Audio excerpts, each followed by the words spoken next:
मराठवाड्याचं mini Mahabaleshwar म्हणून ओळख असलेल्या धाराशिव जिल्ह्यातील रामलिंग येथील धबधबा आता सुरू झालाय।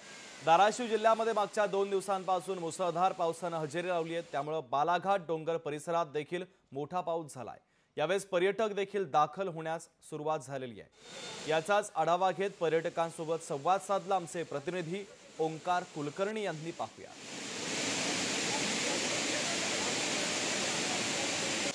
मराठवाड्याचं मिनी महाबळेश्वर म्हणून ओळख असलेल्या धाराशिव जिल्ह्यातील रामलिंग येथील जो धबधबा आहे तो आता सुरू झालेला आहे। गेल्या 2 ते 3 दिवसांपासून धाराशिव जिल्ह्यात मोठ्या प्रमाणात पाऊस पडताना या ठिकाणी पाहायला मिळतोय आणि याचाच परिणाम स्वरूप म्हणून हा जो काही धबधबा आहे तो या ठिकाणी सुरू झालेला आपण या ठिकाणी पाहतोय।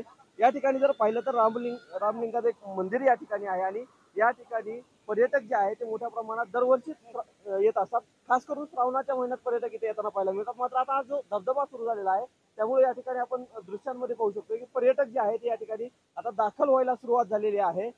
एकंदरीत काही पर्यटक आपल्या सोबत आहेत। मला सांगा, कुठून आलात तुम्ही? आता धबधबा सुरू झालाय, काय नेमकं कारण आहे? मी लातूरून आलोय आणि धबधब्याचा आनंद घ्यायला आलो। एकदम खूप छान वाटतं इथं आल्यावर। कुठून आलात तुम्ही? लातूरून। काय धबधबा सुरू झालेला आहे, काय दरवर्षी येता? काय हा, दरवर्षी येतो तिथे आणि खूप सारं वातावरण मस्त आहे इथे। हिरवळ आहे, जंगल आहे, झाड आहेत, खूप भारी आहे, माकडं वगैरे आहेत। सर्वात भारी मंदिर महादेवाचं मंदिर आहे इथे। खूप छान असं वातावरण आहे आणि माझी एकच आहे की सर्वांनी एकदा अवश्य भेट द्यावी। नक्कीच या ठिकाणी जर पाहिलं तर आता हे जे धबधबा आहे तो सुरू झालेला आहे, त्यामुळं पर्यटक जे आहेत ते इथं दाखल होण्यास सुरुवात झालेली आहे आणि इतर पर्यटकांनी देखील या ठिकाणी येऊन आनंद घ्यावा असं आव्हान जे आहे ते येथील पर्यटक करताना पाहायला मिळत आहे। ओंकार कुलकर्णी, लोकशाही मराठी, धाराशिव। लोकशाही मराठी, ऐका, पहा, जागरूक रहा।